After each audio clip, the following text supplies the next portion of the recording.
Boa tarde a todos. Eu vou apresentar a pesquisa intitulada Apropriação e Ressignificação de Espaços Livres Públicos Ociosos no Conjunto Jardim Maguari. Né? Essa pesquisa foi orientada pela Raquel e co-orientada pelo professor José Júlio.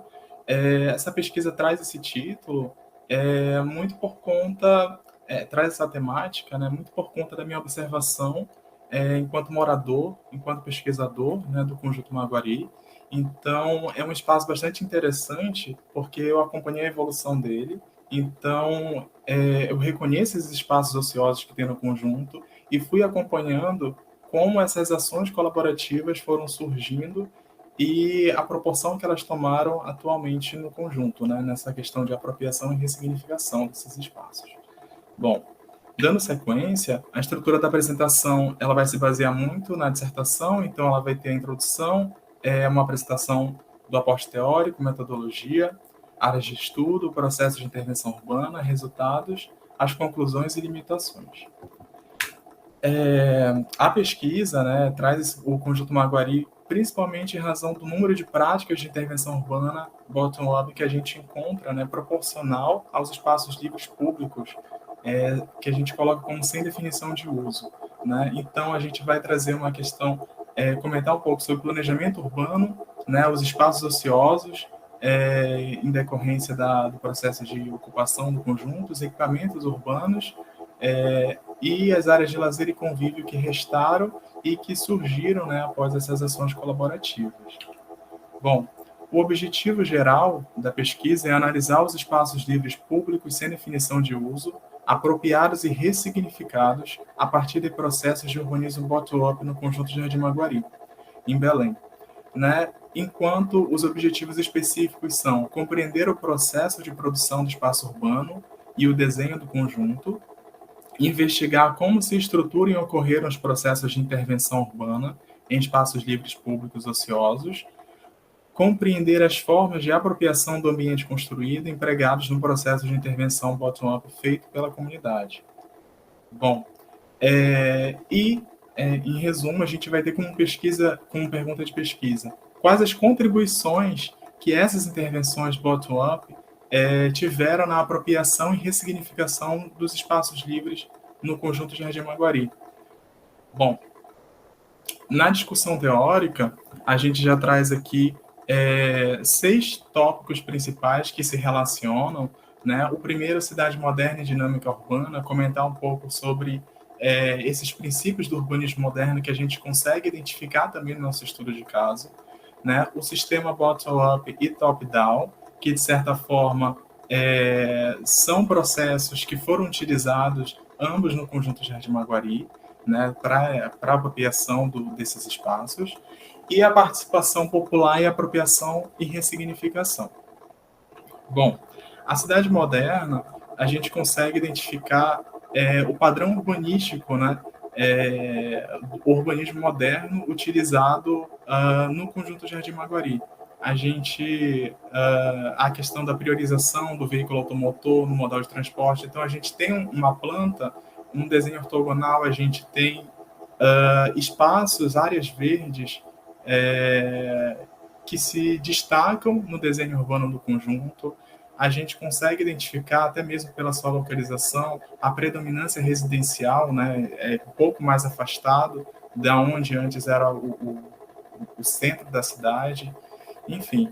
E se a gente comparar hoje em dia, né, a cidade que foi desenhada, né, o conjunto que foi desenhado, para a dinâmica urbana contemporânea, a gente vai observar novas necessidades que divergem daquilo que foi replicado, né, no urbanismo moderno ali naquele tempo, na década de 1970. Então, a gente vai ter uma diversidade de uso, né, em um mesmo local, que é o que acontece hoje no conjunto. A gente consegue observar desmembramentos, né, que vão ao encontro desse objetivo, e a mobilidade urbana, que são 2 pontos principais ali, porque a gente hoje observa a priorização da mobilidade ativa, né, no conceito geral, assim.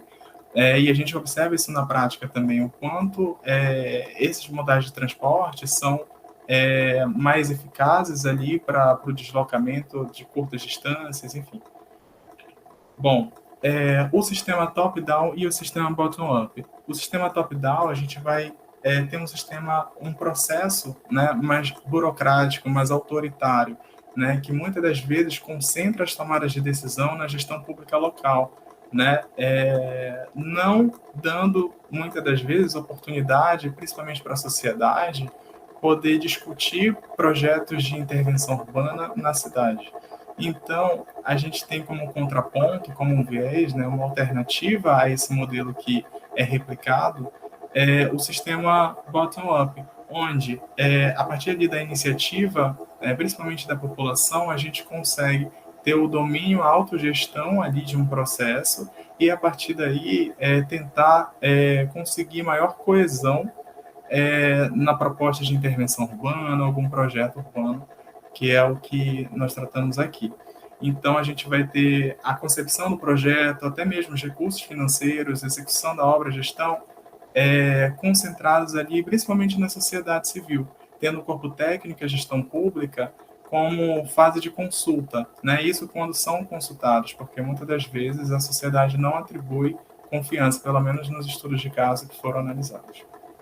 E o mercado acaba se ausentando, né? Sendo esse vinculado muitas das vezes à gestão pública para a execução da obra. A participação, né? Quando a gente vai tratar de participação, é importante a gente comentar sobre a atuação dos atores sociais, né? A gente vai ter aí, então, a sociedade civil, a atuação do mercado, a atuação profissional e a atuação do Estado, né? Cada um tem a sua atribuição, cada um tem o seu papel. E é muito importante a conexão, né, a interação entre esses atores para que a gente consiga justamente coesão, né, com as reais necessidades de um local, de uma comunidade, para que a gente consiga ter um aproveitamento daquele projeto, né? E que mais à frente ele não acabe regredindo e se tornando o que uma vez foi. Então, a gente vai ter essa participação, né, em projetos urbanos, a interação entre os atores sociais, e é muito importante também até mesmo para a discussão de políticas públicas, né? E também falar sobre inclusão social, porque mesmo a gente tratando de um processo bottom-up, por exemplo, onde a gente vai ter a sociedade civil ali ativa, muitas das vezes, a gente não consegue alcançar todas as camadas da sociedade, né? A gente tem uma pluralidade ali que a gente não consegue muitas das vezes alcançar. Então, é sempre bom a gente conseguir esse diálogo para que a gente consiga uma discussão, para que a gente chegue numa solução. Em falar em participação, a gente também pode citar a questão, ela é prevista na legislação, tanto na Constituição, quanto também no Estatuto da Cidade, mas só que torna-se um pouco amplo, né? Não se consegue um direcionamento sobre como proceder para que a gente consiga garantir a participação de todos esses atores, ou da maior parte das camadas da sociedade, e assim por diante. E aqui a gente consegue ver uma escala, né, que é uma tabela proposta por Magalhães, onde ele classifica um pouco essa participação popular, que a gente tem a não participação, que vai se relacionar à manipulação e coerção, a pseudo-participação, que na maioria das vezes, pelo que eu identifiquei nos estudos, é o que a gente mais encontra, né? Que é quando a gente realiza uma consulta à população, ou se trata apenas de uma informação, ou até mesmo a participação autêntica, né? Que seria o mais elevado nível ali de participação popular, que seria a autogestão, a delegação de poder e a parceria. Bom, apropriação e ressignificação. Apropriação e ressignificação, né, a partir dessas ações colaborativas, elas acontecem muito no contexto de ineficiência, às vezes de gestão urbana, né, desses espaços livres públicos de lazer e convívio, principalmente quando a gente trata de uma região periférica, né, que é onde o Conjunto Maguari se contextualiza. E isso porque são espaços onde, historicamente, a gente não consegue observar ações, pelo menos na cidade, que busquem dar soluções efetivas, né, que busquem proporcionar lazer a essas pessoas ao mesmo nível do que se encontra em regiões mais privilegiadas da cidade. E a partir daí a gente vê uma força da comunidade em propor ações colaborativas, né, para tentar se apropriar desses espaços e muitas das vezes ressignificar um espaço que era espaço para usuários de drogas, era um espaço propício à violência urbana, entre outras questões. E a gente traz o termo resiliência urbana, né, uma questão de transformação desse espaço, além dessas dificuldades que a gente encontra, né, e a dificuldade do próprio processo. A metodologia de pesquisa ela vai trazer aqui 6 pontos importantes, que seria a revisão sistemática, né, a pesquisa documental, a observação direta, o mapeamento comportamental, o mapeamento afetivo e as entrevistas semi-estruturadas. Bom, aqui eu trago uma relação entre os objetivos específicos e os métodos de pesquisa. A gente vai ter o objetivo específico 1, né, para alcance dele, a gente vai fazer uso da revisão sistemática e da pesquisa documental. Para o objetivo específico 2, a gente vai fazer o uso das entrevistas semi-estruturadas, observação direta e mapeamento afetivo, enquanto para o alcance do objetivo específico 3, as entrevistas semi-estruturadas e o mapeamento comportamental. A revisão sistemática ela vai utilizar o seguinte protocolo de busca, né? Foi feita uma pesquisa a partir da base de dados da plataforma de teses e dissertações da CAPES, do portal de periódicos da CAPES e no site da Cielo. O recorte temporal utilizado foram os últimos 5 anos, o idioma português e inglês era do conhecimento, arquitetura, urbanismo e paisagismo. A pesquisa documental ela vai se apropriar muito da documentação técnica da planta de urbanização e dos perfis do Conjunto Jardim Maguari, né, para fazer análise e comparações também com o espaço urbano de hoje. As entrevistas semi-estruturadas são aplicadas para compreender 3 questões principais: o processo de intervenção urbana colaborativa, a percepção dos usuários sobre o espaço livre público intervindo, a atuação dos atores sociais na gestão urbana dos espaços livres públicos do Conjunto Jardim Maguari. Bom, e a partir daí delineia-se um roteiro de entrevistas, né, que vai ser dividido a partir dos seus voluntários, usuários diretos, os interventores, a gestão pública e a sociedade de uma forma geral. Cada pergunta dessa vai se relacionar com os objetivos específicos, né, que foram, enquanto os voluntários foram selecionados a partir de critérios de inclusão e exclusão, que vão ser referentes principalmente à faixa etária, conhecimento sobre, enfim, a temática da pergunta, sobre a gestão pública, e já vai perguntar para um servidor, a questão dos interventores, as pessoas que estiveram diretamente envolvidas na intervenção, né? A aplicação das entrevistas aconteceu de forma remota em um primeiro momento, no início da pesquisa por conta da pandemia, né? E posteriormente presencialmente, quando a gente já conseguiu se aproximar desses voluntários. Bom, a análise das entrevistas foi feita a partir da análise de discurso, nuvem de palavras e geração de mapas afetivos. A observação direta ela foi utilizada principalmente para fazer o recorte territorial, para a gente entender o Conjunto Maguari como nosso estudo de caso. Então, a partir daí, antes disso, foram catalogadas 28 intervenções em bairros dispostos na Avenida Augusto Montenegro, né, que foi um eixo de expansão da cidade de Belém, a partir de visitas exploratórias durante 3 meses. Então, essas intervenções todas, né, nos ajudou a identificar o grande número de intervenções no Conjunto de Jardim Maguari, nem todas no intuito de proporcionar lazer, né, outras era mais para contemplação, mas sempre é um encontro de solucionar uma problemática, seja acúmulo de lixo, seja um espaço ocioso, perigoso na cidade. Bom, o mapeamento afetivo, ele foi utilizado principalmente para espacializar situações que aconteceram antes da coleta de dados. Então, como era esse espaço, como ele era apropriado antes da intervenção, né? Então, ele nos ajuda a entender um pouco melhor como aconteciam essas atividades no espaço e, a partir daí, a gente conseguir fazer as comparações e tirar as nossas conclusões. O mapeamento comportamental ele vai ser utilizado para investigar, né, as formas de apropriação desses espaços a partir da observação, né? Então, a partir daí, a gente vai utilizar as seguintes variáveis: gênero e faixa etária, né? o padrão e uso, tipo de atividade e atividades complementares, né? Isso para uma análise centrada no lugar.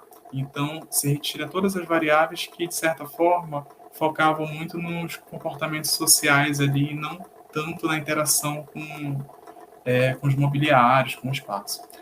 O protocolo utilizado foi a observação a partir de um ponto fixo, né, com um campo de visão a partir de 180 graus, de 180 graus. Períodos de observação foi um dia de semana, na quarta-feira, sábado e domingo, né, nos horários de 8 horas a meio-dia e de 16 horas às 20, né, que são horários onde a gente consegue observar gradativamente a apropriação desse espaço. Então, a gente começa no período de insolação, por exemplo, na tarde, 16 horas, onde o espaço não é tão ocupado, e a gente consegue observar no decorrer do tempo ali esse espaço sendo apropriado. Os dias de observação foram dia 15, 17 e 18 de março, e os mapeamentos foram especializados pelo software QGIS. Aqui a gente vai ter a apresentação das áreas de estudo, né, o Espaço Criança Feliz e a Pracinha da Alameda 20, que são processos de intervenção bottom-up, e a Praça Odésio Mozart, como contraponto, foi um processo de intervenção top-down. O Conjunto Maguari, ele foi utilizado, o recorte do territorial, né, o Conjunto de Maguari como estudo de caso, ele teve 3 pontos principais, né, para sua escolha, que foi a motivação pessoal, né, já é um estudo de caso desde o trabalho de conclusão de curso, e também por ser morador do conjunto, a vivência que eu tenho aqui contribui de certa forma, o expressivo número de ações colaborativas, e está situado na periferia de Belém, que é uma região caracterizada pela exiguidade de equipamentos públicos e eficiência na estrutura urbana. Os critérios de seleção das áreas de estudo são espaços livres públicos intervindos a partir de processos de intervenção urbana bottom-up, top-down no Conjunto de Jardim Maguari, espaços intervindos no Conjunto de Jardim Maguari com o objetivo de proporcionar áreas de lazer e convívio para a população local, né, porque assim a gente consegue estudar o comportamento das pessoas em relação ao espaço e não apenas um espaço apenas de passagem. Logradouros públicos de fácil acesso que transmitem sensação de segurança para que sejam utilizados os recursos necessários para a aplicação dos métodos de pesquisa. Então, para eu estar no local e conseguir fazer esse monitoramento a longo prazo, é importante que eu esteja confortável ali em relação à questão de segurança. E intervenções executadas desde a gestão pública municipal anterior à atual, né? Isto porque facilita na questão de coleta de dados, principalmente entender um pouco mais sobre esse processo de intervenção. Então, quanto mais antiga, a gente perde um pouco essas informações e não consegue desenvolver como gostaria a pesquisa. As áreas de estudo como apresentadas, a produção e estruturação do Conjunto de Jardim Maguari. Né? A gente tem uma linha cronológica aqui sobre a produção do espaço urbano do conjunto, que vai desde a década de 70, que é quando foi desenvolvido o plano urbanístico do conjunto, né? Em 79, o registro da primeira unidade habitacional comercializada. Em 80, a década de início das ocupações formais do conjunto. A década de 90, marcada pelo início das ocupações informais. Em 2010, a partir da década de 2010, as intervenções colaborativas ganham notoriedade. A gente consegue observar elas com mais frequência, em pequena e grande escala. E em 2020, a gente começa a entender um pouco mais a reverberação dessas ações colaborativas. Elas começam a surgir muito em razão também do contexto de pandemia. Né? As pessoas ficavam muito tempo isoladas e ficou nítido a necessidade e a importância desses espaços de lazer na cidade, né? E que não eram acessíveis a essas pessoas que, enfim, se localizavam na periferia. O Conjunto Jardim Maguari possui uma área de 1.400.000 metros quadrados, aproximadamente, com pouco mais de 14 mil habitantes, conforme o último censo. Né? Atualmente existem mais de 3.300 lotes, sendo que o conjunto ele foi planejado para 1.700 lotes. Né? Então, a gente teve aí um aumento absurdo, né, que vai se refletir ali também no crescimento, né, do conjunto, no parcelamento de lotes que foram destinados ao lazer. Desses lotes, 75% são de uso residencial. A gente consegue entender aqui que 52% das áreas destinadas ao lazer e convívio da população foram suprimidas, né? Então, esses espaços foram loteados e hoje em dia são de uso residencial. Eram para ser áreas livres, praças, quadras de esporte, só que esses espaços, no decorrer do tempo, sem nenhuma ação do Ministério Público, de qualquer órgão, ou até mesmo dos moradores, foi impedido que esses espaços fossem desapropriados posteriormente.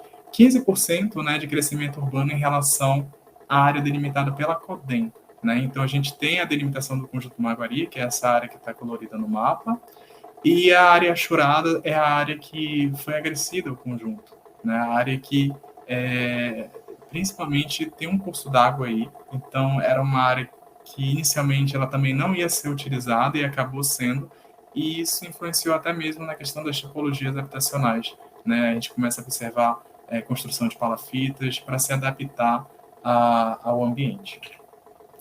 Bom, em relação aos espaços livres do Conjunto Jardim Maguari, a gente possui, em relação à área total, 24% do território, né, composto por espaços livres públicos, sendo 22% só de malha viária, né, e 1,56% composto por áreas verdes e de lazer. Né, então já é um número bem reduzido, né, em comparação ao que tínhamos antes.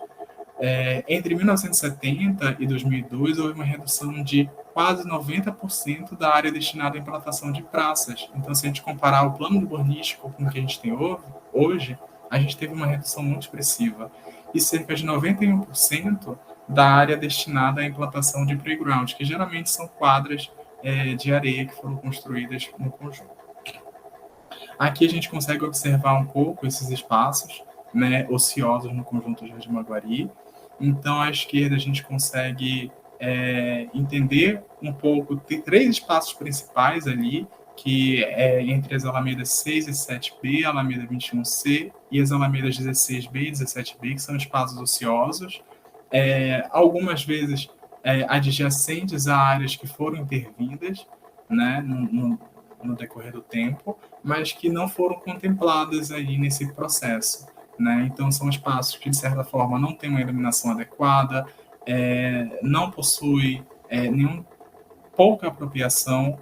E outra situação também pertinente à pesquisa é que existem espaços que foram intervidos pela comunidade, no entanto, eles são de acesso controlado, porque algumas das vias do Conjunto Jardim Maguari, algumas vias públicas, foram fechadas pelos próprios moradores em razão da sensação de segurança. Né? Então, por se sentirem inseguros, eles acabam fechando essas ruas e limitando o acesso das pessoas a espaços que foram requalificados ali e impedindo que outras pessoas do próprio conjunto tenham o lazer.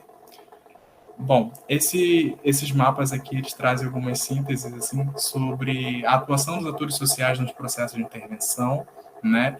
Onde a gestão pública atuou, onde a população atuou, os espaços livres com e sem estrutura física e os processos de intervenção urbana e o mapeamento dos processos no conjunto de Jardim Maguari. Bom, a contextualização das áreas de estudo em 3 tópicos: suporte físico, padrão de ocupação e apropriações. Né? No suporte físico aqui, antes da intervenção, no caso, a gente entende um pouco como era esse espaço antes. Né? Então, a gente vai ter um espaço vegetado, mas pouco arborizado, com iluminação, apesar de necessitar, naquele momento, de manutenção, e poucos mobiliários urbanos. O padrão de ocupação, pelo menos, do Espaço Criança Feliz, da Pracinha da Alameda 20, no conjunto Jardim Maguari como um todo, a gente vai ter habitações térreas, né, ou de, no máximo, 3 pavimentos. Né, e também a gente consegue observar a formação de um corredor de comércio. Então, a diversidade de uso, ela acompanha esse crescimento urbano, esse desenvolvimento urbano do conjunto. Né, e também influencia nos fluxos. Só que esses espaços, como a gente consegue observar no mapa ao lado, eles são um pouco afastados ali da via principal, que é a Avenida Augusto Montenegro, né? Então, são espaços que são de uma distância considerável para quem vai caminhar a pé, isso considerando quem mora ali nas extremidades do conjunto. Então, é um espaço que, na maioria das vezes, é ocupado por quem mora em alamedas próximas, né? Então, ele não é tão acessível assim às outras pessoas. Por isso a importância que esses espaços fossem multiplicados pelo conjunto, para dar oportunidade a todos os moradores de se apropriar e ter um pouco de lazer. As apropriações, né, a gente consegue observar que as atividades, como sentar, brincar, conversar, aconteciam principalmente nas vias públicas, né? Esses espaços eram pouco utilizados, até por conta da permeabilidade visual. Então, os pais responsáveis, principalmente de crianças, não conseguiam monitorar esses usuários ali, e eles acabavam utilizando a via pública. Esse foi um dos principais motivos para que fossem intervindos pela comunidade, porque as crianças estavam vulneráveis ali a acidente, como já ocorreu antes. Então, o espaço ele foi pensado para isso, para as crianças. Ele teve esse foco. A Praça des Mozart, basicamente, se conservou os usos e a estrutura também que se tinha antes, né, da intervenção por parte da Prefeitura de Belém.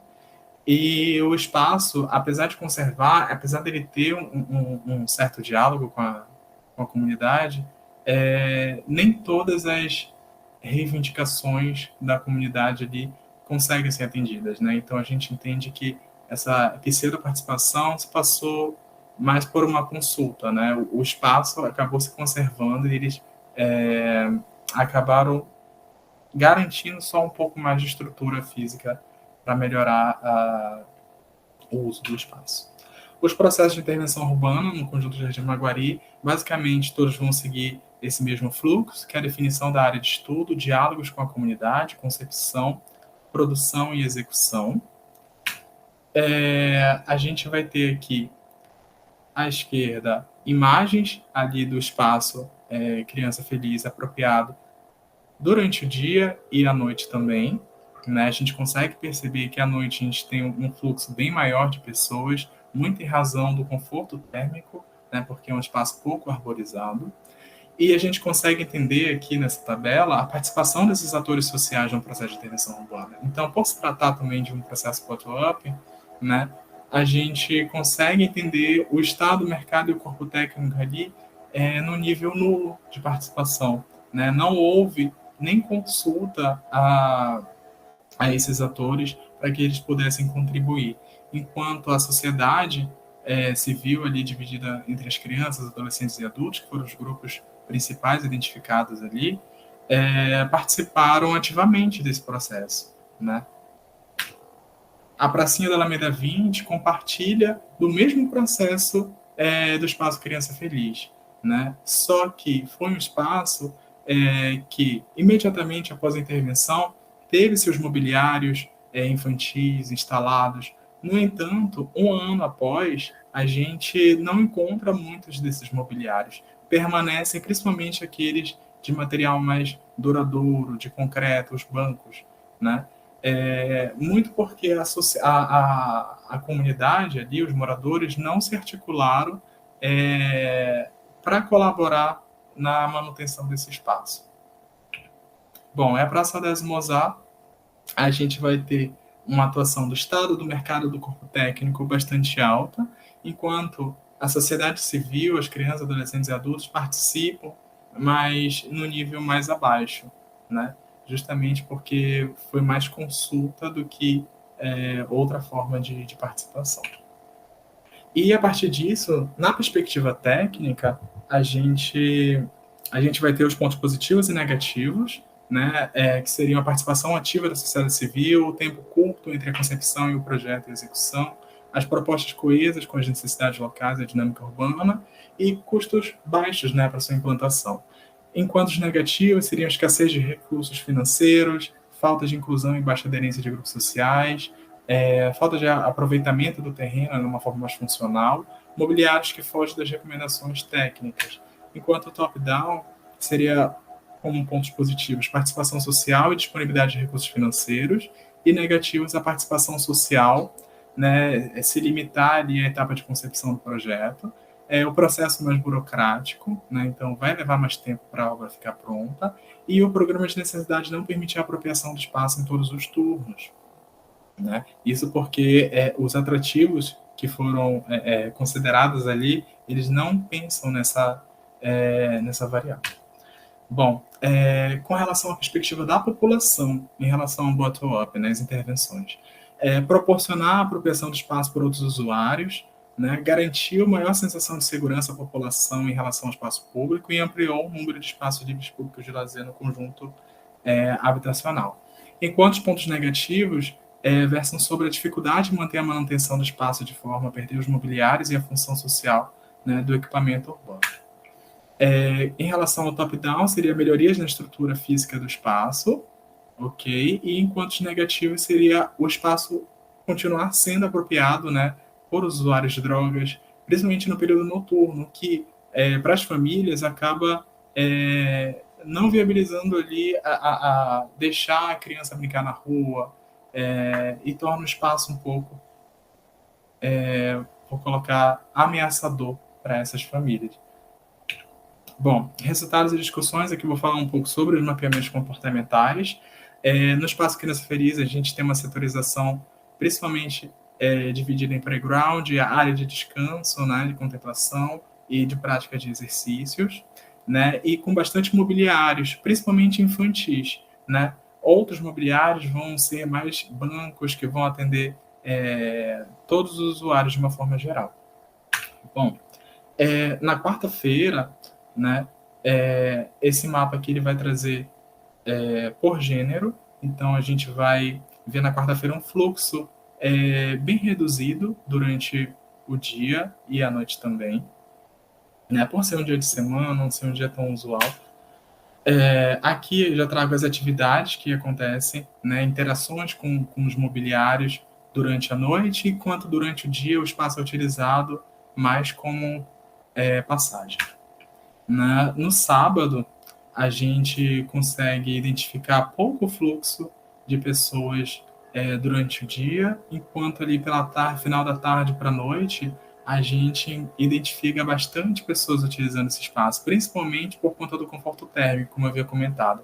É um espaço com pouca arborização, então as pessoas se sentem mais convidadas a utilizá-lo pela noite, né? Então as pessoas, as crianças, principalmente quando vão se apropriar, elas vão com mais alguém, né, um pai ou algum parente, enfim, e esse espaço acaba tendo uma apropriação bastante significativa. Aqui são as atividades que também vão partir mais dessa interação com os mobiliários, brincadeiras mais lúdicas, assim como os adultos sentam e conversam. No domingo, a gente tem uma situação semelhante ao sábado, só que com um pouco menos pessoas. Então, a gente tem durante o dia um período mais de passagem, enquanto durante a noite ali as pessoas também se utilizam desses equipamentos. A pracinha da Alameda 20C, ela não tem hoje em dia um fluxo como tinha antes, né, de usuários. Então, a gente tem um espaço mais sombreado e outro espaço ali que fica até mais próximo da via pública, que não tem esse sombreamento. E poucos mobiliários urbanos, né? Basicamente bancos. Então, a gente vai ter, se a gente for comparar com o anterior, uma diferença muito grande. Na quarta-feira, independente se é de dia, se é de noite, a gente não vai encontrar tanto movimento, né? Até mesmo porque, por ele ser bastante sombreado, né, ter árvores de porte grande, quando a gente for à noite, elas acabam cobrindo, né, os postos de iluminação, tornando espaços mal iluminados, e isso se torna perigoso para as pessoas também. E aqui a gente vê ele sendo utilizado mais como passagem do que anteriormente, quando a gente apresenta o espaço Criança Feliz, que as pessoas se apropriam mais dos mobiliários urbanos. No sábado, a gente consegue identificar algum tipo de atividade, que são as crianças numa atividade lúdica, correndo uma atrás das outras ali, e também é utilizada como passagem, enquanto pela manhã não houve nenhum registro. No domingo, a gente encontra a situação semelhante, né? Das pessoas utilizando esse espaço para brincadeiras lúdicas e como passagem. A Praça des Mozart, ela possui, já é mais estruturada, né? Então ela possui uma área de playground, possui uma área de academia ao ar livre, uma área de esporte, né? E uma área livre. Os mobiliários urbanos, pelo menos ali na área do playground, são bem reduzidos se a gente comparar com o anterior, né? A gente consegue também identificar alguns mobiliários de descanso, como bancos. Na academia, a gente tem alguns mobiliários, uns dois, três, né? Que acabam se repetindo aí. E a quadra de futebol, que é a quadra de futebol é o principal equipamento que a gente consegue encontrar nessa praça, né? Porque é o que atrai mais usuários. Bom, a praça, no dia de quarta-feira, né, pela manhã não se encontra muito registro, né, de usuários. No entanto, pela noite, a gente consegue perceber o uso dessa quadra de futebol aqui nas atividades, o uso dessa quadra de futebol, né, e também dos outros espaços, da academia, do playground, né? Mas ressalto que não somente as pessoas que estão dentro da quadra que vão fazer o uso, por exemplo, as pessoas que estão sentadas ali perto da Alameda 16B, elas estão aguardando o horário para elas também utilizarem o mesmo equipamento. Então, a quadra é a grande chave dessa praça, né? Senão ela ia tornar de um fluxo como antes, né? Que não era focado mais no passeio, na passagem e no uso de um banco de areia que tinha lá. No sábado, a gente já consegue observar um movimento maior, até mesmo porque as pessoas tendem a ficar mais pelo conjunto, né, nessas áreas. Então, elas utilizam a quadra igualmente e o espaço é utilizado mais como passagem durante o dia. Enquanto à noite, a gente também tem um movimento semelhante, só que a quantidade de pessoas é bem maior. Tá? No sábado e no domingo, geralmente, né, pelo menos a partir das entrevistas, a gente entende que as pessoas, algumas delas, tendem a buscar outros tipos de atrativo, né, que o Conjunto Maguari não dispõe.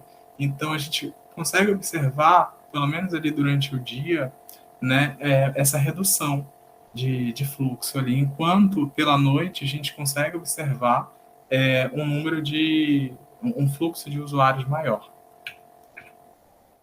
Esses processos de intervenção urbana, aqui a gente consegue trazer dois quadros, duas tabelas aqui, para falar um pouco sobre esse processo de intervenção urbana bottom-up. Né? Então, a gente vai ter um número, por exemplo, de usuários, de crianças, significativo, que vai ser impulsionado principalmente pelo tipo de mobiliário que é colocado nesse espaço. Né? O espaço foi idealizado para as crianças, né? E também de adultos, né? Que na maioria das vezes estão acompanhando essas crianças. Enquanto no top-down a gente não observa nenhum tipo de criança utilizando o espaço. Por mais que a gente tenha ali um playground, ele não tem os equipamentos que, de certa forma, chamam a atenção, né, da maioria das crianças, ou é um espaço que, de certa forma, não se torna atrativo como um todo para esse grupo de usuários, diferentemente dos outros dois, do outro espaço que é próximo, né, dessa praça. Bom, com conclusões e limitações ali, a gente vai trazer um pouco sobre a importância, né, que tem esses espaços de lazer no Conjunto Jardim Maguari. Então a gente parte de um espaço urbano com espaços ociosos, com supressão, né, até mesmo desses espaços livres, e a partir dessas ações colaborativas, a gente começa a perceber a população se apropriar mais desse espaço. Né? E nisso a gente toca na questão das contribuições, né, que essas intervenções têm, principalmente no fortalecimento do senso de comunidade, né, uma população, uma comunidade que antes tinha pouca interação, agora eles começam a interagir um pouco mais, se articular para manter o espaço, né, com um objetivo em comum, e também do senso de pertencimento. A gente começa a perceber as pessoas lutar por aquele espaço. Isso é muito importante, né? A gestão pública, né, tem um papel também bastante importante na administração desses espaços de lazer, algo que não acontece, mas é importante que, a partir dessas iniciativas da população, a gente consiga discutir, né, as políticas públicas existentes ou até novas, para que a gente consiga viabilizar novas intervenções, até mesmo porque, se a gente for parar para pensar nas características de cada uma, é muito mais interessante para a população uma intervenção a curto prazo, até mesmo a fins experimentais, como acontece com o urbanismo tático, né, para que as pessoas comecem a se aproximar daquele espaço e a população, a gestão pública posteriormente venha para resolver, solucionar ou pelo menos mitigar alguma problemática referente àquele contexto. Bom, algumas das limitações que foram encontradas são nas entrevistas, né, na coleta de dados ali. Então, a gente se depara com alguns moradores, com algumas pessoas voluntárias, né, que não se sentiram confortáveis em divulgar, em permitir dar autorização ali para que fosse gravadas as suas entrevistas, né? A questão da pandemia de Covid-19 também atrapalhou um pouco, retardou um pouco essa questão de coleta de dados, né? E as ruas fechadas ali, que, de certa forma, inviabilizaram que a pesquisa avançasse para mais um estudo, para mais uma área de estudo, né? Por conta ali desse acesso restrito. Bom, no mais, a apresentação é isso. Agradeço a atenção de vocês.